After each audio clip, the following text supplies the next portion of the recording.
Welcome to this presentation on relative clauses.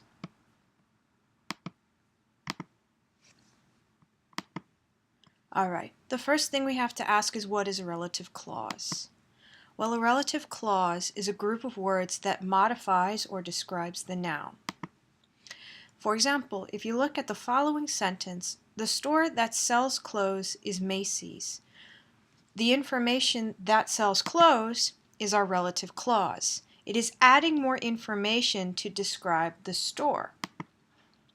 There are technically two sentences here. The first one is the store is Macy's. The second one, it sells clothes. As I said earlier, these clauses are going to help define or identify something or someone specific. If we look at the next two sentences, the man is a scientist, he studies animals. We can say, the man is a scientist who studies animals, or we can say, the man who studies animals is a scientist. Take a moment and combine the following sentences to make a relative clause. Pause the video now. The answers will be on the next slide. Here are the answers to our first practice. How did you do? Remember that we're going to go through more of these relative clause pronouns in a second. The relative clause pronouns are who, whom, that, which, or whose. These will start the relative clause. In looking at the next two sentences, the man was a police officer, he called.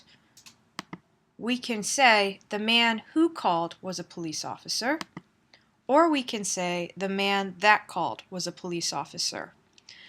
The relative clause pronoun who we can use only for people, but the pronoun that can be used for people or things. Who, that, and which are the easiest and most common pronouns we will use.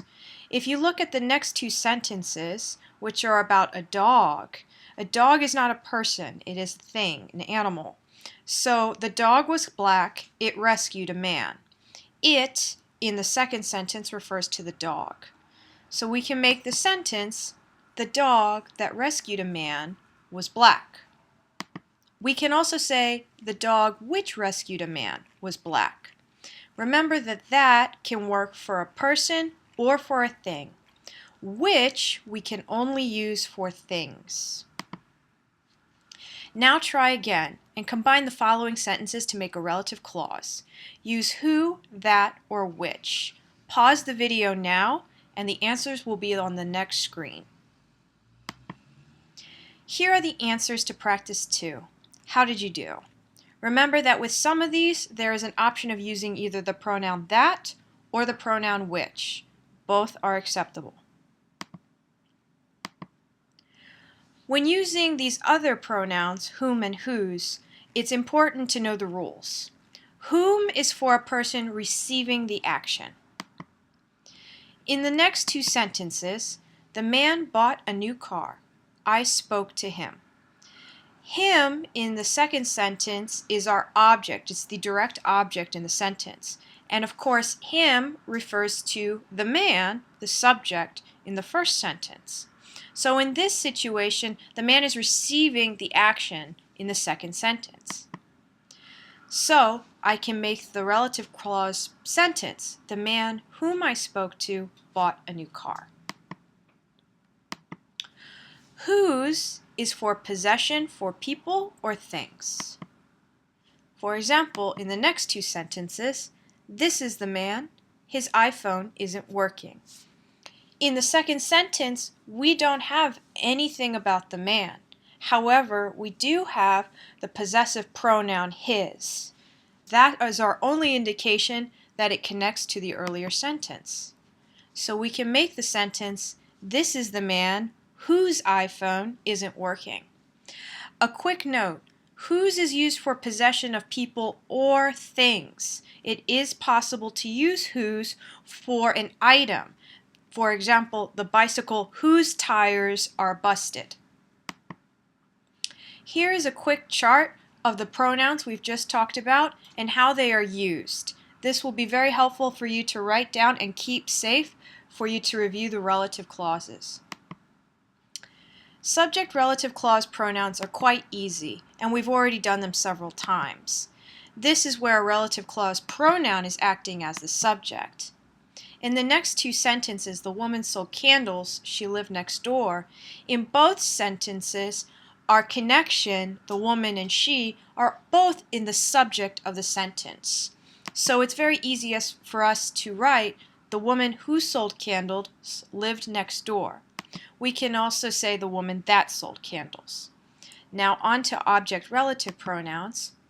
This is a little more difficult. It is a relative pronoun with a noun, and the pronoun acts as the object. To explain this, I think it's easier to look at actual examples. So, the store window was decorated, I saw it. In the first one, we have the subject as the store window, but in the second one, the store window is not the subject. In fact, it is the direct object. I saw it. So our sentence can be, the store window that I saw was decorated. We can also say, the store window which I saw was decorated. Note in these two sentences that we do not say, the store window that I saw it was decorated. This is very important to practice and to avoid. You do not use it because it becomes repetitive, it becomes redundant. There's no reason to use it. The store window which I saw or that I saw. Now our final practice. Combine these following sentences to make an object-relative clause. This might take you a few minutes. Review what we just learned. Pause the video now to complete it. The next slide will show you the answers. Here are the final answers. How did you do? That concludes the relative clause presentation. If you have more questions, please review it or come to class with your questions. Thank you.